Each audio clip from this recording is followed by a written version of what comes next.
Welcome to another episode of Exercise Matters with me, Randall Cooper. And me, Mick Hughes.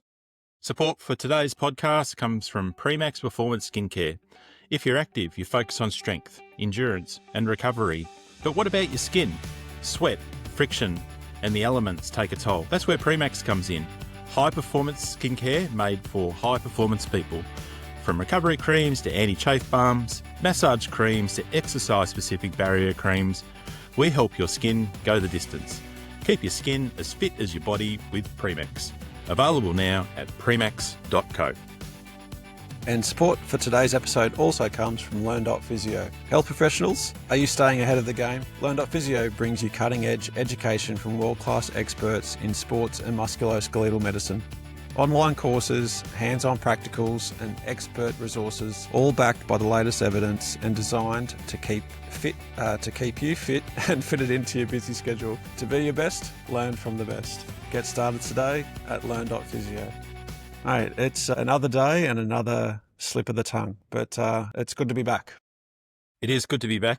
We haven't been pulled off the air yet, mate, No. which is good. Well, I don't know if they can unless we do something illegal. So maybe that's coming. You never know what could happen. Mick, I think we should start with an apology from last episode. And for those of you who actually watch this, you can watch it on Spotify. You can watch it on YouTube as a video. We both had purple shirts on, which I think would be offensive to some. Wasn't it?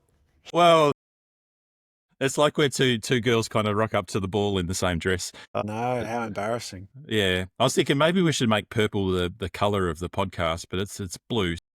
It is blue, but Yeah. I like how we've just gone off and changed. We've got our wives to dress us today, so it's probably best. That's usually what happens. Usually when we take control over our own wardrobe, mate, problems happen. No, I outsource it now, and my wife is happy to be the person who's outsourced too. Speaking of staying on there, how are we going? We got how many listeners we got these days? We must be nearing 650 or something like that, I think. Yeah, more than that. Awesome. I looked a few weeks ago, and it was kind of up around 650 to 700. So for those of you who have joined us and subscribed, thanks very much. Yeah, we hope you're thank enjoying you. it. As always, please feel free to offer us any suggestions or comments, whether it's good or bad. Any episodes that you'd like us, topics for us to cover. Mick, I'm sure you'd be happy to people to reach out to you or me on Instagram or any of the social channels. Absolutely. Always keen for feedback. Always keen for feedback for my selection of artwork too in the background here. So if anyone likes any favourite pieces, let me know. I've got a nice little program here that can choose different artwork. So it's always nice to have a different backdrop for every episode. I've been enjoying it, and the variety is wonderful. A lot of flowers, I must admit. I might go for something different for the next one. Yeah, well, we are talking about exercise, so maybe just something a little bit more invigorating. Yeah, okay. All right. Yeah. Feedback taken on board. Yeah, well, today's episode we're going to talk about high-intensity interval training, also known as HIIT, and we might refer to it as just HIIT from now on. Mick, have you had much experience in actually doing HIIT yourself as a person? Yeah, I've just started dabbling with it. It sucks, to be honest. It's hard. The way I've understood it, because back in my exercise science days, it kind of wasn't really a thing. It looked, probably, to be fair, it probably has been a thing for a number of years, but the evidence I understand has been really strong. I remember years ago coming across a news article that 6 minutes a week is all you need for exercise, and it was this really eye-grabbing headline, and basically the 6 minutes was broken down into 20 to 30-second bouts of exercise. That's all it took. And I was like, wow, that's pretty incredible. And they took, it was like on 60 Minutes or A Current Affair, one of those kind of programs. And the research at the time was pretty clear. I've been dabbling with it lately. 30-second rounds on, 2 minutes of very passive recovery off for about 20 minutes. And yeah, it hurts. It's hard. It makes me feel uncomfortable, but I like it. How have you been doing it? Have you been doing it on a bike or on a treadmill? Bike? Yeah, on a bike. The assault bike. It's And how often are you doing it each week? Minimum 2, and if I can squeeze in a third, I'll do that, and I'll break that up with the rest of the week filled with a bit of low intensity, zone 2. As what it's all called now. It never used to be zone 1, 2, 3, 4, or 5 back in my day, but now that's what the cool kids are calling all the different levels of intensity. But zone 2 training for the other couple of days to, I guess, bring down the intensity a bit and have my high days, my low days, high days, low days, and kind of make it like that. But yeah, that's how I do it. There's 2 episodes in that, Mick. And I know we've discussed you doing one already, which is Zone 2 training. Yep. The other one is also exercise programming, which I think that we should really talk about at periods of recovery, periods of rest, periods of intensity. I think that would be right up your alley. So let's put that one down for down the track. All right, done. All right, well, let's talk about HIIT. So what HIIT is involves repeated short bouts, typically, like you said, Mick, around about 20 seconds at a minimum, up to 4 minutes of near maximal effort. So about 80 to 100% of heart rate max. But this is interspersed with rest or low intensity recovery periods. So it's on, off, on, off, on, off. The intensity matters. As you said, it should hurt. And that high intensity aspect is what drives adaptation. So typically pushing to a level where conversation is no longer possible. And I know that when we talk about Zone 2 training down the track, for instance, like you should be able to hold a conversation with someone while you're doing it. This is about as hard as it gets. You're going all out, and on a perceived exertion scale, 0 being no effort at all, 10 being 10 out of 10 being as hard as you could ever possibly go, you're looking at an 8 or more. So it's way up there.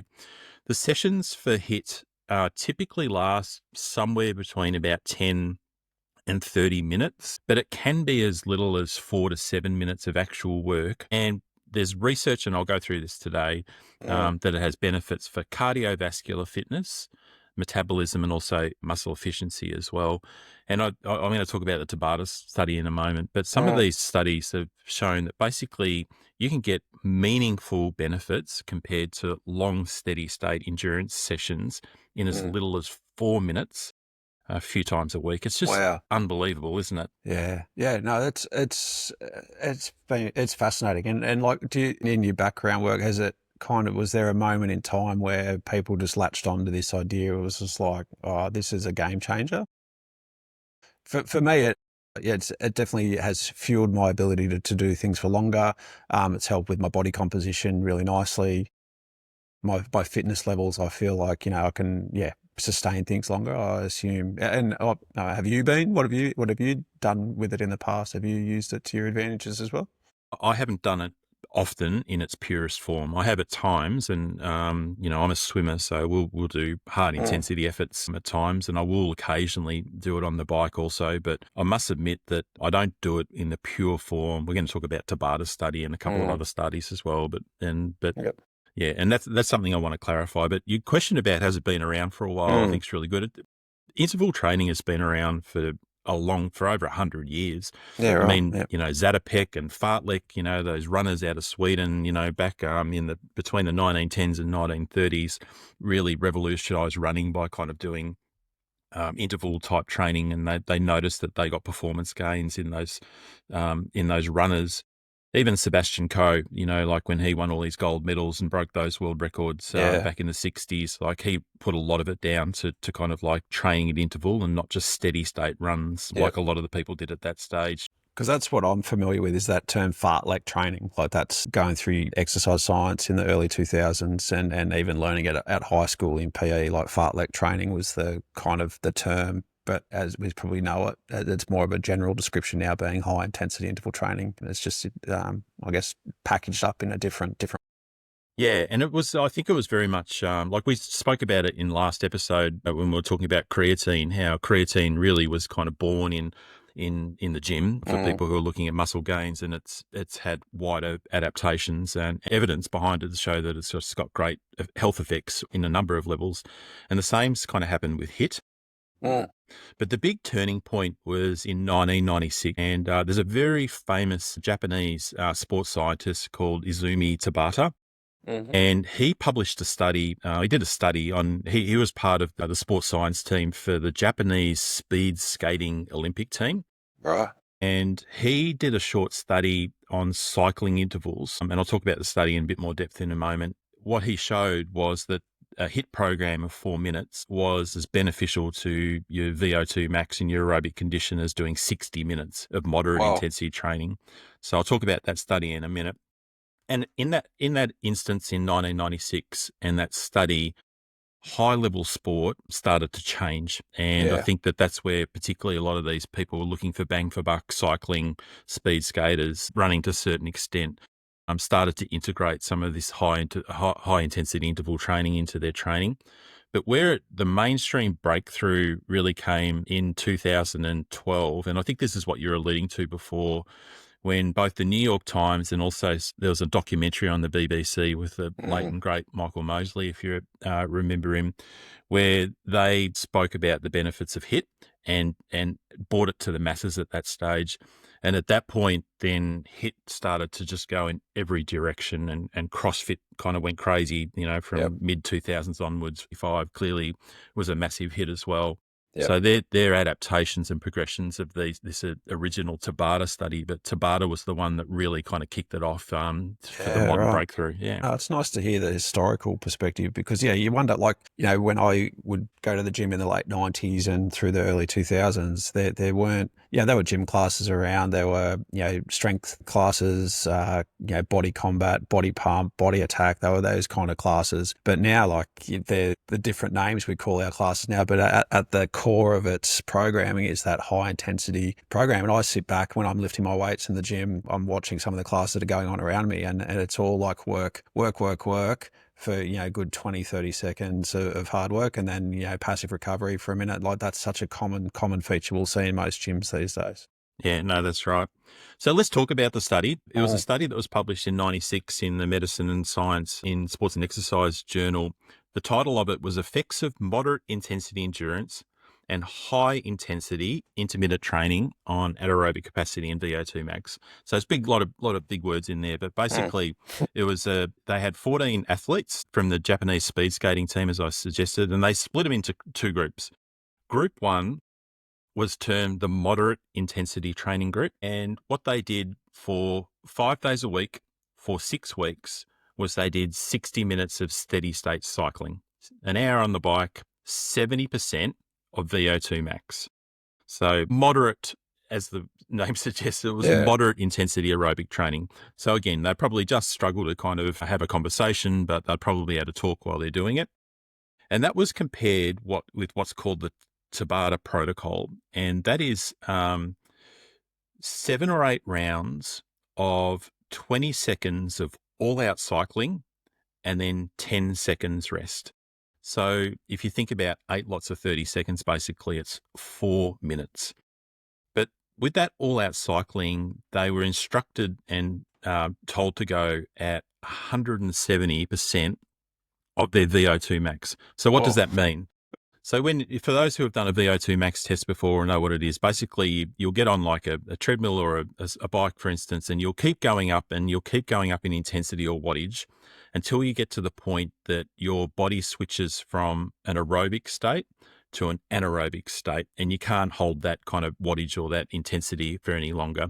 So they know that in these athletes, and what they said is, like, if you are an athlete that your VO2 max kind of caps out at 300 watts on the bike, then to go 170% of your VO2 max, then you need to do 500 watts on the bike for 20 seconds, 10 seconds off, 500 watts on the bike, 10 seconds off.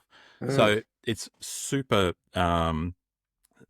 super intense. And that's the thing where a lot of kind of like the modern forms of high intensity training don't get people up to kind of that intensity. Yes. But that's what the Tabata protocol was all about.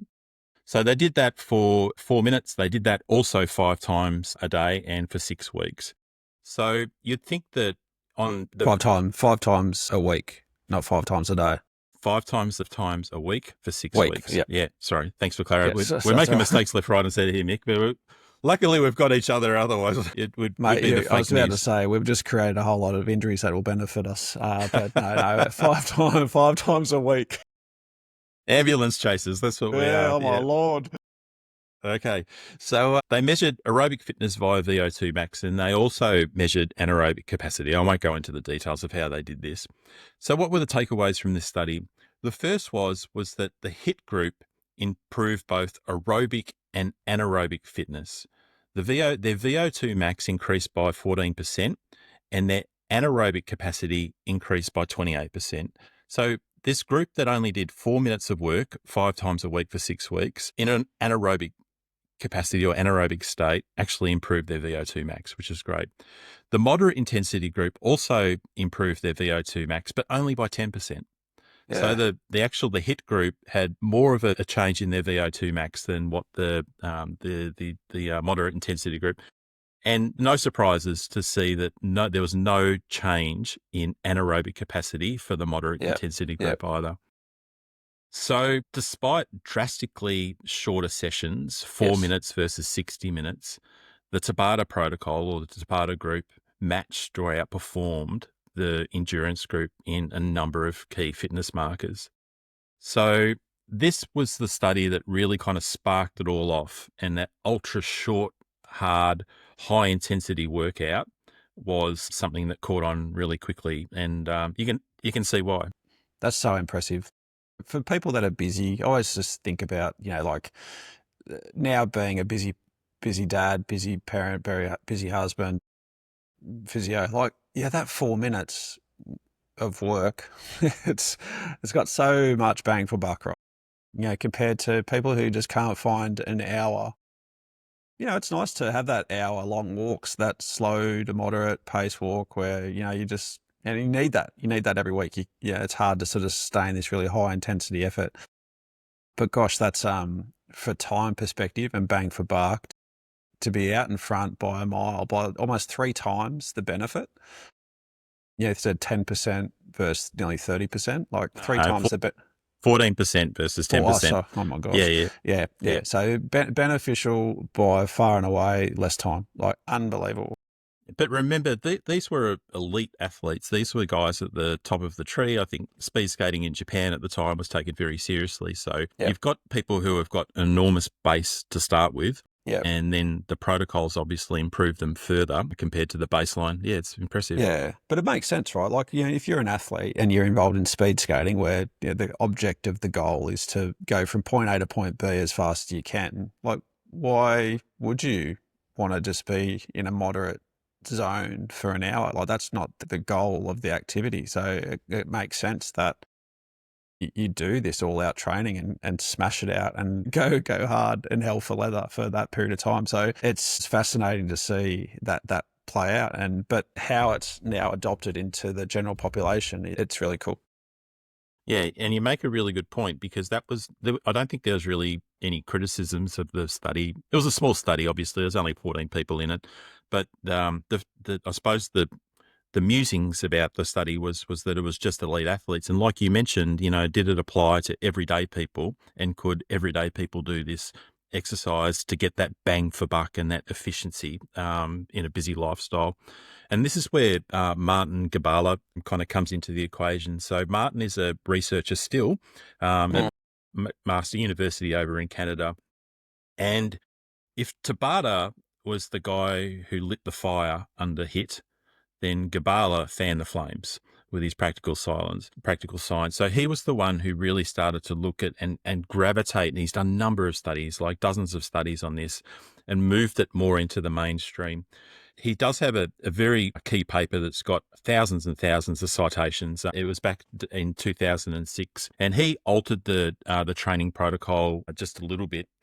And what he did is he had, if the Tabata protocol was called high intensity interval training, then he took it up to another level again. So this was called sprint interval training. So SIT for a better word. So what he did in his paper is that they had 4 to 6 lots of 30 seconds, all out cycling. Mm-hmm. And he had his guys at 250% of VO2 max peak. So I don't know how you get to that level, but he did it. And this study, I should say, was not on elite athletes. This was just well-trained young men and not people who are doing Olympics. So 4 to 6 sets of 30 seconds with 4 minutes rest. So a lot more rest, but a lot more all outs. That was compared against 90 to 120 minutes of continuous cycling at about 65% of VO2 max. So similar to the Tabata stuff. So on a week-to-week basis, the total training time for the SIT group was 2.5 hours. And the total training time for the endurance group was 10.5 hours. So the SIT group did about 90% less work than the SIT group.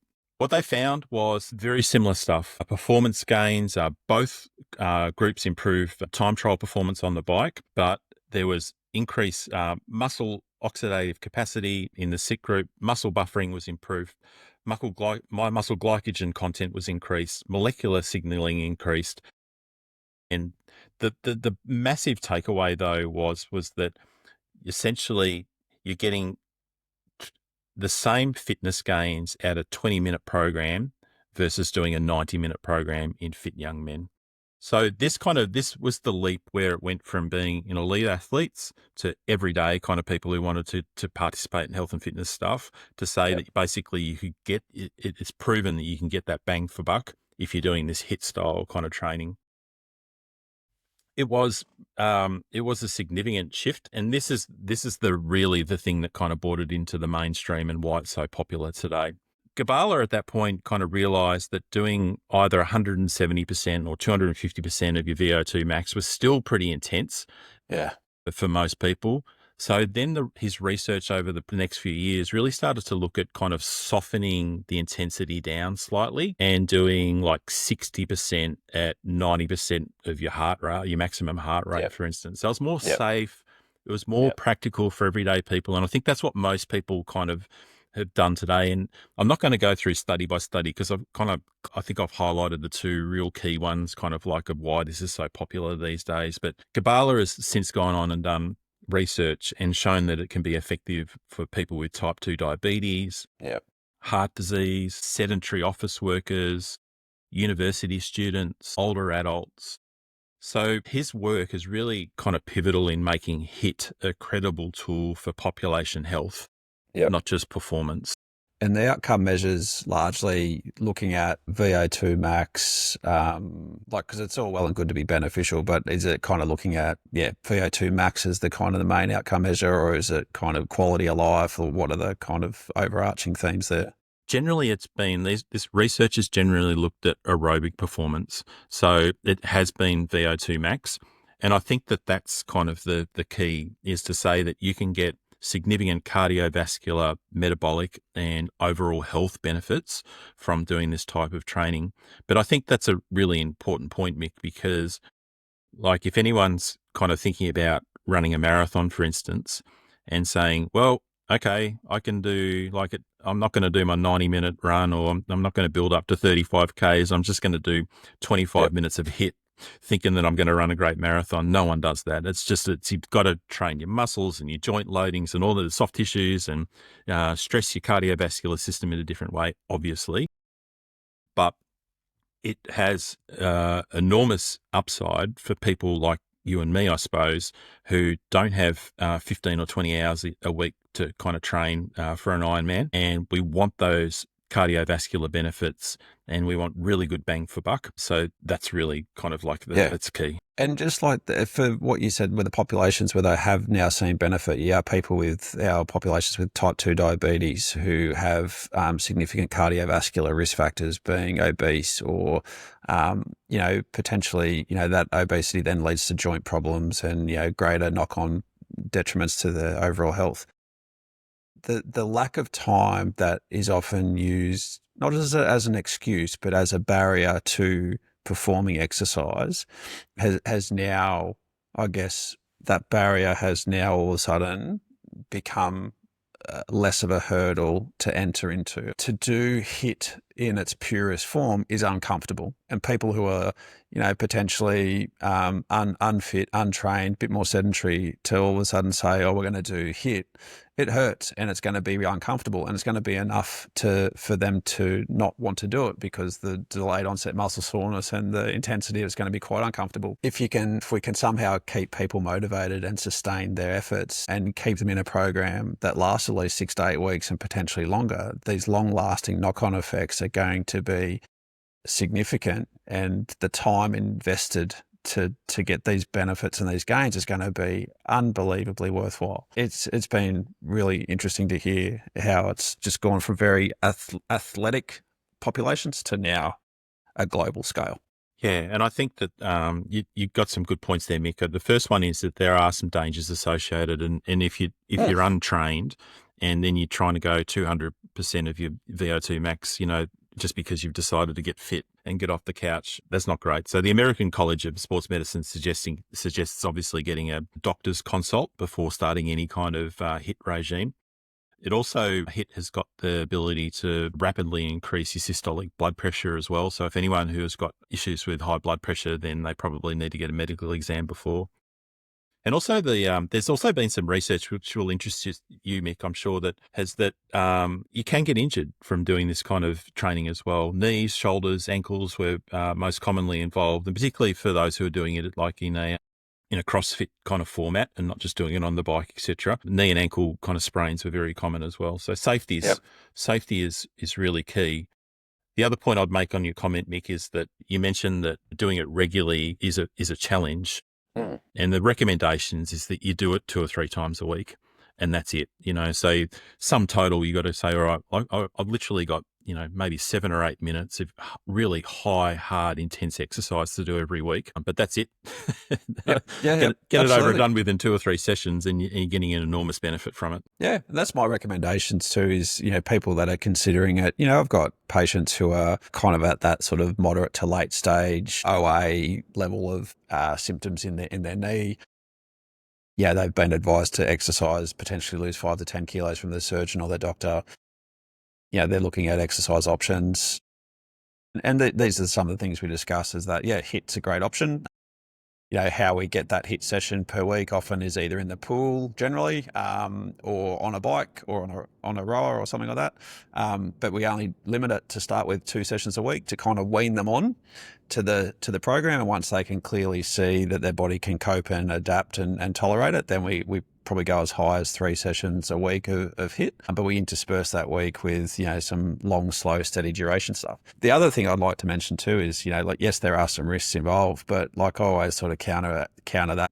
The risks of being sedentary and not doing this type of stuff is obviously quite an underappreciated thing as well. The sedentary behaviours that we see, it used to be a message of smoking, or sitting was the new smoking.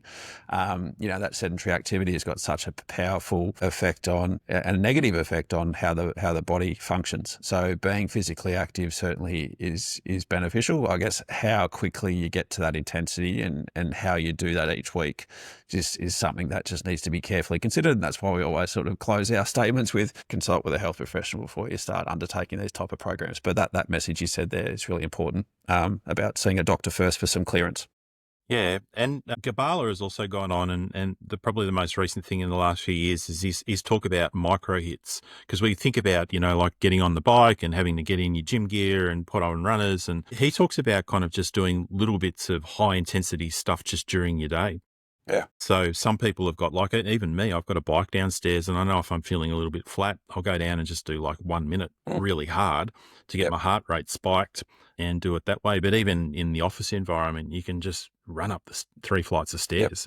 Those type of things that inbuilt into your life have clearly got some really potent health benefits. So that's something to consider also. This has all been kind of backed up, and I'm not going to go into the studies now because we're running a short on time, but this has all been backed up with meta-analysis and systematic reviews that basically what, in the Tabata stuff and also the Gabala's kind of work, and others, I should say, have shown that HIIT is effective, and that, if you want aerobic benefits in a short format, then do high intensity interval training. It's going to work for you. So let's kind of wrap it up with just some practical kind of takes. Sleep, like, it's effective and efficient.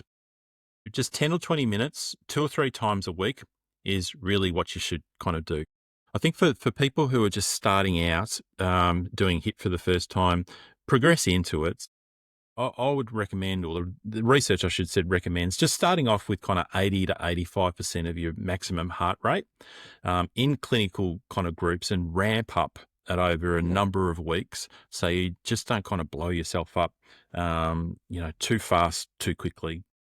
Don't overdo it. 2 or 3 sessions a week is enough.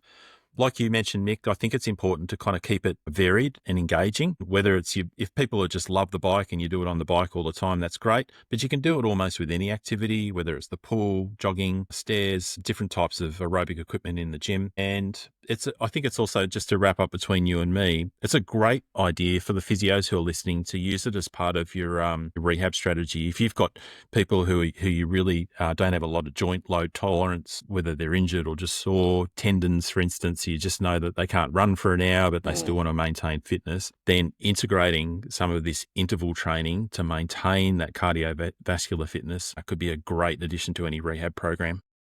Yep. Strongly, wholeheartedly agree. Yeah, no, really good way to close things out, mate. I think, do you have any a gut feel about the time? Like, is it a 20, 30-second dose, 30-second dose? What's the kind of overarching thing there? Because I'm always going for 30 seconds, but, some papers show 30 seconds. You said some go out to 4 minutes. Like, what's your kind of current situation there?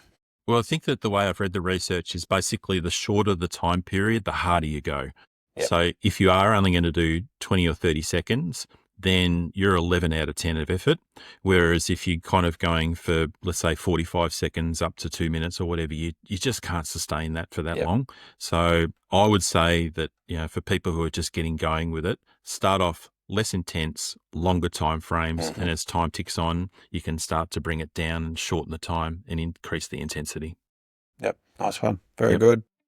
All right, mate, good chat. That's another wrap, isn't it, Mick, for Exercise Matters? If you enjoyed this chat, please make sure you subscribe, leave a review, and share it with your mates. A quick disclaimer, this podcast is for educational purposes only and is not medical and individual advice. Always seek guidance from a qualified health professional for your specific needs. Big thanks to our sponsors, Premax, high-performance skincare for high-performance people, and Learn.physio, world-class education for health professionals. Catch you next time. See you next week.